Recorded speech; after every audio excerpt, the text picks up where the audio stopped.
Look at this place. I mean, look at it. Limestone cliffs shooting straight out of turquoise water, beaches that look photoshopped, and a sky that honestly has no right being that blue. This is Phi Phi Island, Thailand, and yeah, it lives up to the hype. My name is Sidney, the 360 Nomad. I recently retired, and instead of slowing down, I bought a 360 camera and started moving faster. Right now, I'm 2 months into a solo trip through Southeast Asia, and I'm capturing every single moment in 360 degrees so you can feel like you're actually here with me. Stick around because this island has a lot going on. All right, so how do you even get to Phi Phi? There's no airport here. The only way in is by boat. I booked my transfer through 12 Go Asia, that's 12go.asia, which is honestly one of the easiest booking platforms for Southeast Asia transport. Highly recommend it. I departed from Rasada Pier in Phuket, the main ferry hub on the east side of the island, on a speedboat operated by Andaman Wave Master. Total cost $24. That's it. The ride is roughly an hour and 45 minutes across the Andaman Sea, and I'm not going to lie, watching Phuket disappear behind you and knowing you're heading into the middle of the ocean toward this mythical island, it's a pretty good feeling. And then this happens, Tonsai Pier, you pull in and it just hits you immediately. The limestone karsts are right there, towering above everything, and the water is this impossible shade of blue-green. This is the main port for Phi Phi Don, the largest and only inhabited island in the Phi Phi group. 6 islands total make up the Phi Phi archipelago, and this one, Phi Phi Don, is home base. No cars, no motorcycles, no vehicles of any kind on this island. You walk everywhere or you grab a longtail boat. That's just how it works here. I'm staying at Cobble Beach, and I want to show you this property because it's worth talking about for a minute. It sits right on the ocean front, and the location is genuinely excellent. You're close enough to town that you're not hiking every time you want food, but just far enough that it actually feels like a resort. Warning, it's still not far enough for the music at night. It still is loud. They will give you earplugs. Use them. The property has this open, breezy layout, walkways, tropical landscaping, and you always have a view of the water somewhere in your sight line. Phi Phi is notorious for being more expensive than mainland Thailand. I'm talking 30 to 50% more because literally everything has to be brought in by boat. Food, supplies, everything. So budget accordingly if you're planning a trip. But places like Cobble Beach hit a solid sweet spot between comfort and price for what you're getting, which is a beachfront room in one of the most beautiful places on the planet. Not bad at all. Okay, so I'm back in my room minding my own business, and I look up and there is a monkey on my deck just sitting there looking at me like he owns the place. These are long-tailed macaques. They're all over Phi Phi, and they are bold. They have absolutely zero fear of humans because, well, humans have been feeding them for decades. Here's the deal though, do not feed them. It seems fun in the moment, but it makes them aggressive and it disrupts their natural behavior. And a macaque that decides it wants what's in your bag will absolutely get what's in your bag. One of the first things you have to do on Phi Phi is get up high, and I mean that literally. Viewpoint 1 is the most accessible of the island's 3 main viewpoints, and the hike up takes you through narrow village streets, past local shops, and then up a fairly steep concrete staircase that is not messing around. But when you get to the top, this is the view that's been on 1,000 travel brochures. You're looking straight down at the double bay geography that makes Phi Phi so visually unique. Tonsai Bay on one side, Lo Dalam Bay on the other, with the village sitting on this narrow strip of land between them. Phi Phi Don is essentially shaped like a dumbbell. 2 hilly ends connected by that thin, flat middle section. The island is only about 800 meters wide at the narrowest point. It's one of those views where you just stop talking and stare for a minute. Worth every step of that climb, 100%. And now the fun part, coming back down. The stairs are steep, and if it's been hot, they can be a little slippery. So watch your footing, take your time on the way down, grab some water from one of the little shops near the base, and honestly just enjoy the walk through the village. The town of Tonsai is small, but it is dense. Restaurants, tour operators, dive shops, clothing stalls, pharmacies, souvenir shops, all crammed into this compact little grid of pedestrian lanes. It's busy, it's a little chaotic, it smells like sunscreen and pad thai, and honestly, I love it. So I walk through the main village drag heading toward Low Dalam Bay, and this walk alone is worth experiencing just to take in the energy of this place. There are travelers from literally every country on earth here. You hear 5 languages in 30 seconds. Every tour operator on the strip is calling out to you with laminated menus of island tours, diving packages, kayak rentals. It's touristy, no question about it, but it has this infectious energy that's hard not to get pulled into. Phi Phi has been a tourist destination since the 1980s, when it was mostly just backpackers and beach huts. Today, it draws hundreds of thousands of visitors a year. And you can feel it, but in the best way. And then you walk through the last alley and Low Dalam Beach opens up in front of you. This beach is different from Tansai. There's no pier here, so it's pure beach, the whole stretch. The water is shallower than the other side, and at low tide you can literally walk way out and still only be knee deep. You can watch fish swimming right beneath your feet. There are longtail boats anchored in the sand, beach bars lining the back edge, hammocks, sun loungers. This is the party beach of Phi Phi. At night this whole stretch comes alive, but during the day it's actually quite relaxed, just beautiful, warm, crystal clear water and a view of those limestone cliffs in the distance. I could stay at this beach all day. The water temperature is around 28 to 30 degrees Celsius. That's low to mid 80s Fahrenheit. Basically bath water. You just walk in and it feels incredible. No, on the other side. Yes. You want to go tomorrow, you booking, we have 2 times. Morning 8 o'clock, I saw some group longtails on the other side over there. Longtail, Yeah, one day? yeah. One day, I think it's 750 or 800, I'm not sure. Yeah, one person One said per- 6, one said 7, Yes, and then the 400 for the phone. 400. Yeah. This is 1,005, you pay national park, not pay more. They include, And that includes, Yeah. but that's a speedboat. yeah, they include national park, not pay more everything, only pay 1,005. Yeah, You have time for snorkeling, they go fast. and that's the all day. Yes, all day. Okay, well, let me think about it. I really wanted to do the longtail. Okay, thank you. The Andaman Sea on this side of Thailand is exceptionally clear because it doesn't carry the sediment load that some other coasts do. Underwater visibility regularly hits 20 meters or more around the Phi Phi Islands, which is why this area is considered one of the top diving and snorkeling destinations in all of Thailand. There are over 20 designated dive sites within the Phi Phi Marine Park. Sharks, sea turtles, moray eels, hundreds of species of tropical fish. Even if you don't dive, snorkeling here is absolutely worth doing. But right now I'm just looking at warm turquoise water, staring at limestone cliffs, and honestly, life is pretty good. Quick stop at Cobble Beach. This is a smaller, quieter stretch tucked in closer to the Low Dalam end of things. If Low Dalam is the main event, Cobble Beach is like the quieter lounge next door. Less foot traffic, a bit more relaxed vibe, still gorgeous water. Worth knowing about if you just want to escape the crowds for a bit and find a quieter patch of sand. Okay, dinner. And I need to talk about this tom yum I ate at As Good Restaurant, which is called As Good Restaurant, and it absolutely delivers on that name. The tom yum soup here was amazing. Spicy, fragrant, loaded with seafood, that perfect balance of lemongrass and lime and chili that just works. Tom yam is one of Thailand's most iconic dishes. It's a hot and sour soup typically made with shrimp or mixed seafood, lemongrass, galangal, kaffir lime leaves, and fresh chilies. It originated in central Thailand and has been a staple of Thai cuisine for centuries. After dinner, I headed back down toward Tonsai Pier to see what the waterfront looks like at night, and the answer is dramatically different from daytime. The pier at night has this great energy. Boats still coming and going, the lights of the village reflecting off the water, long-tail boats bobbing in the dark. Phi Phi at night is alive. The bar scene here is well known.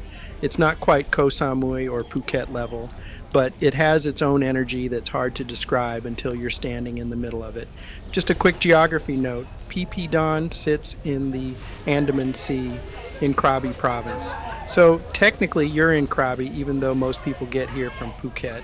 The nearest major city is Krabi town, about 42 kilometers to the northeast. Walking through the main village at night gives you a totally different feel from the daytime. String lights everywhere, music pouring out of every bar, restaurants fully packed. That warm night air that Southeast Asia does so well, just thick and warm and smelling like tropical flowers and food. The village is compact enough that you can walk the whole thing in 15 minutes, but you won't because there's always something catching your eye or someone pulling you toward a table. Food here runs a bit pricier than the mainland. Again, everything's imported by boat, but it's still very reasonable by Western standards. You can eat well for $10 to $15. One more swing past Low Dalam Beach at night and it transforms completely after dark. The beach bars are pumping, fire performers are starting to set up along the waterline. The vibe shifts from relaxed tropical afternoon to full-on beach party. This beach has been the social center of Phi Phi nightlife for decades. It's where backpackers, digital nomads, divers, and retirees all end up in the same place at the same time. And there it is, the fire show. This is one of those PP experiences that sounds like a tourist cliche until you're actually standing there on the sand in the dark watching it happen, and then you just think, yeah, okay, I get it. Fire dancing is a tradition across much of Southeast Asia, and on PP it's become a nightly ritual on Low Dalam Beach. Performers spinning fire ropes, fire poi, fire breathing, all against the backdrop of the water and the night sky. No stage, no ticket, you just stand on the beach and watch. The crowd is a mix of every kind of traveler. Solo backpackers, couples, families, groups of friends, all standing in the sand, phones in the air, completely locked in. It's one of those genuinely free, genuinely unexpected moments of travel that you don't plan for and can't really recreate. I'm a retired guy from the States with a 360 camera standing on a beach in Thailand, watching fire dancers at 11 at night. Retirement is doing exactly what I hoped it would do. Morning, oceanfront breakfast at Cobble Beach, and I'll tell you what, waking up to a view of the Andaman Sea and sitting down to breakfast with that in front of you is a very good way to start a day. Because today is a big day, full day island tour by longtail boat. This is what I came here to do. Boarding our longtail now, and if you haven't been on one of these, let me paint the picture. A longtail boat is an open wooden boat, usually pretty narrow, with a modified car or truck engine mounted at the stern on a long pivot arm that the driver uses to steer. They are loud, they are fast, they spray water, and they are the iconic vessel of Thai island life. They're used for everything here. Fishing, transport between beaches, island tours, water taxis. We're doing a full day circuit, Bamboo Island, Monkey Beach, Pileh Bay, Maya Bay, Shark Point, Viking Cave, and Sunset Point. Let's go. Out on the open water now, and this is where the 360 camera absolutely earns its place. Look at this. In every direction, water, sky, limestone islands on the horizon. The Phi Phi archipelago sits in the Andaman Sea between the Thai mainland and the island of Sumatra. The water here is part of the Indian Ocean system, which is why it has that deep, saturated blue color. Water temperatures stay between 28 and 30 degrees Celsius year-round, making it ideal for swimming and diving in almost any season. The best time to visit is November through April. Dry season, calm seas, maximum visibility. That's when you're looking at near-perfect conditions. May through October is monsoon season. Seas get rougher, some tour operators reduce or stop services, and Maya Bay actually closes each August and September to give the ecosystem a chance to recover. First stop, Bamboo Island, Ko Mai Pai in Thai, which literally translates to Bamboo Island. And as soon as you arrive, you understand why it's on every tour itinerary. This island has a double bay, turquoise water, wrapping around both sides with fringing coral reefs that you can literally see from the surface. The water is so clear, it almost doesn't look real. It's part of the Hatnafarat Thara and Muko PP National Park, which was established in 1983 and covers about 390 square kilometers of both land and sea. The island is uninhabited, no development, no vendors, no buildings, just beach, water, and those incredible coral reefs. Snorkeling here is excellent. You'll see schools of tropical fish, brain coral, staghorn coral, and if you're lucky, a sea turtle or two. The white sand beach is soft and genuinely pristine. This is the kind of place that makes you stop checking your phone. Back on the water, heading to the next stop, and second stop, Pileh Bay and Monkey Beach. And yes, there are absolutely monkeys on the beach. These are the same long-tailed macaques I had on my deck the other day.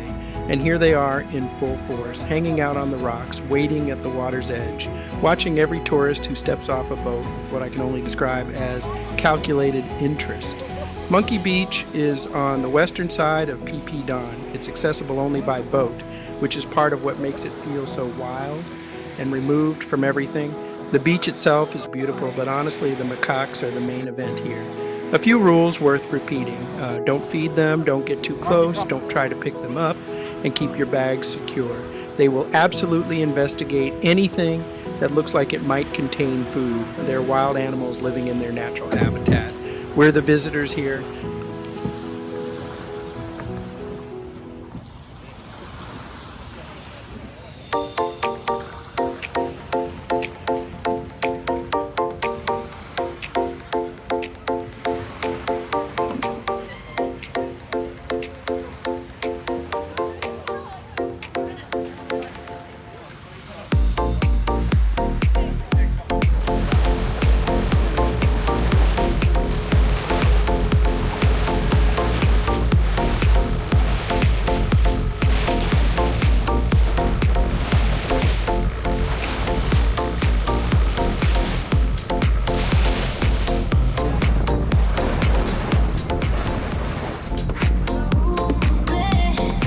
Pileh Bay. Okay, if you've seen any travel photography of Phi Phi Islands, you've seen Pileh Bay.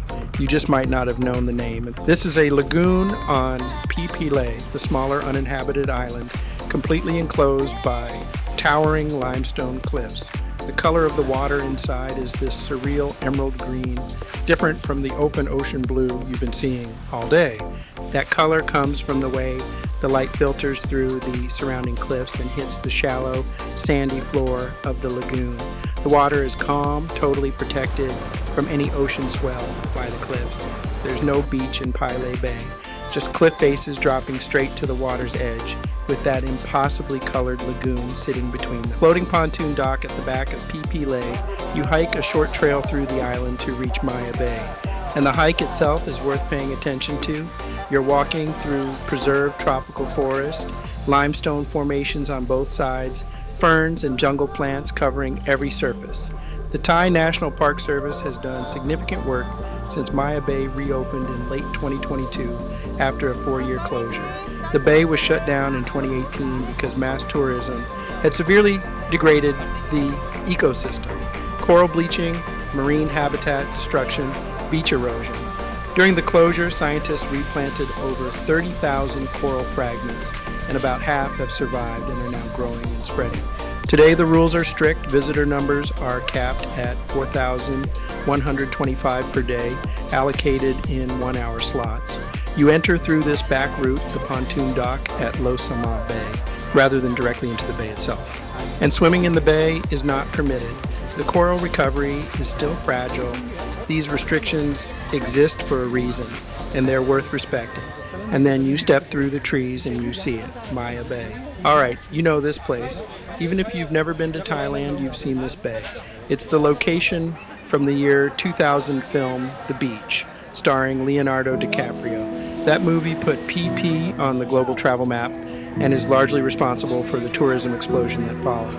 The irony is that the film depicted a secret paradise untouched by humans, and then millions of humans showed up to find it.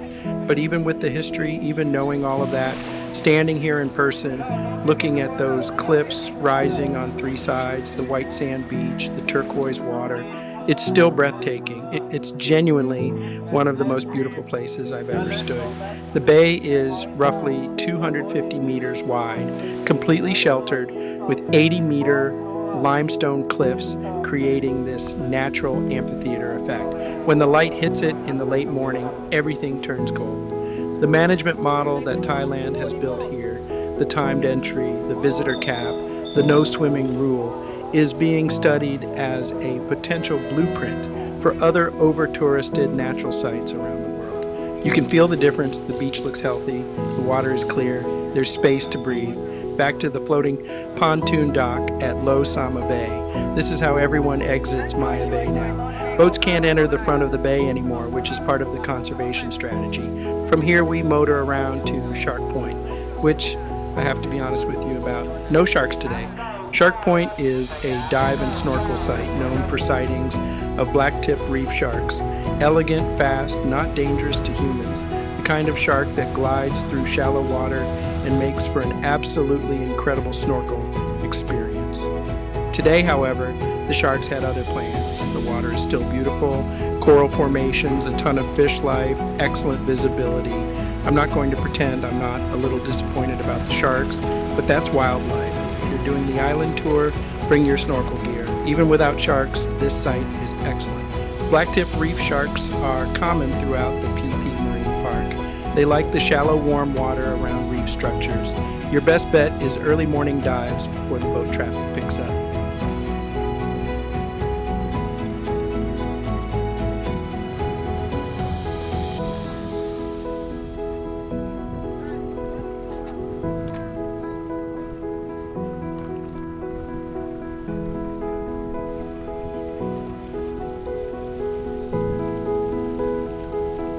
Viking Cave, officially known in Thai as Phi Phi, on the northeast cliff face of Pileh. You can't enter it. Boats stop outside and you view it from the water, which honestly gives you a great perspective on just how massive and dramatic the cliff face is. The cave contains ancient rock paintings, red and white drawings believed to be over 3,000 years old, depicting what look like sailing vessels, animals, and human figures. Scholars believe they were created by early seafarers who used this cave as a shelter and navigational landmark. But the really fascinating thing going on here is above your head. Those bamboo scaffolding structures climbing the cave walls. The cave is a nesting site for edible nest swiftlets, a small bird that builds its nest entirely out of hardened strands of its own saliva. Those nests are the key ingredient in bird's nest soup, one of the most expensive delicacies in Chinese cuisine. A single kilo of quality bird's nest, roughly 90 to 120 individual nests, sells for between $2,500 and $4,000 US dollars. That's roughly half the price of gold by weight. Last stop of the tour, Sunset Point, and the name tells you everything you need to know. This is one of those moments where the 360 camera finally gets to do exactly what it was designed for, because you don't want to miss a single degree of this. The Andaman Sea at sunset looks like it's been set on fire. Deep orange fading into pink, then purple, then indigo, and all of it reflected on the water. The limestone cliffs go from gray-green during the day to this warm amber silhouette color as the sun drops. And if I had to pick one image from this entire trip that captures what Phi Phi feels like, it might be this one. There's something about being out on the water at this hour on this sea, watching that sun go down, that makes retirement feel like a very, very good decision.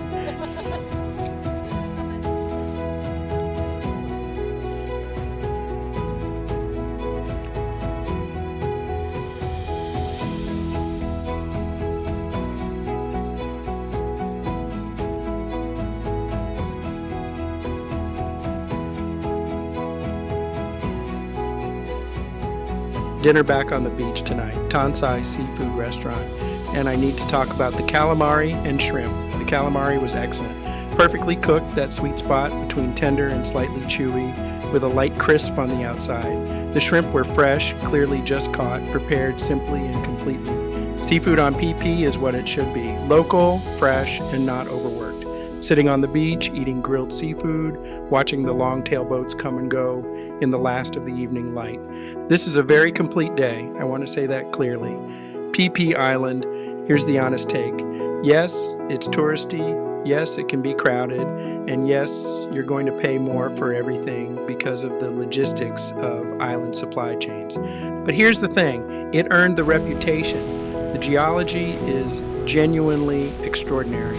The water is as clear as advertised. The snorkeling and diving are world class. Maya Bay is as beautiful as every photo you've ever seen. The fire shows on the beach are memorable. Seafood is excellent. The energy of this village at night is something you don't find many places. And if you're doing Southeast Asia, if you're on any kind of serious trip through this region, skipping Phi Phi because it's too touristy is a mistake I'm not willing to make. There's a reason millions of people come here.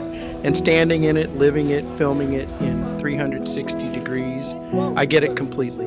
I'm Sidney, the 360 Nomad, 2 months into Southeast Asia, and every single day I'm grateful I decided to do this. If this video took you somewhere today, drop a like, hit subscribe, and come along for the rest of the journey. Because the next ferry is already booked next morning. Last hours on Phi Phi, croissants, cappuccino, ocean view. I'm going to be real. There are worse last breakfasts in the world. There's something about the morning light on the Andaman Sea that hits differently from anything else. The water goes from dark to this brilliant turquoise as the sun comes up, and the whole island smells like salt air and jasmine. I'm heading back to the pier, high-speed ferry, next destination. I came to Phi Phi Island not knowing exactly what to expect. Somewhere between all the Instagram posts and the Leonardo DiCaprio mythology, it can be hard to separate the reality from the image. But the reality is this: it's one of the most visually stunning places I've ever been. Full stop. The 360 camera can't fully capture what it feels like to be standing in the middle of this. But I hope these videos get you close. I'm the 360 Nomad. If you're enjoying this retirement journey through Southeast Asia, like the video, hit subscribe, and I'll see you in the next one. The ferry is waiting.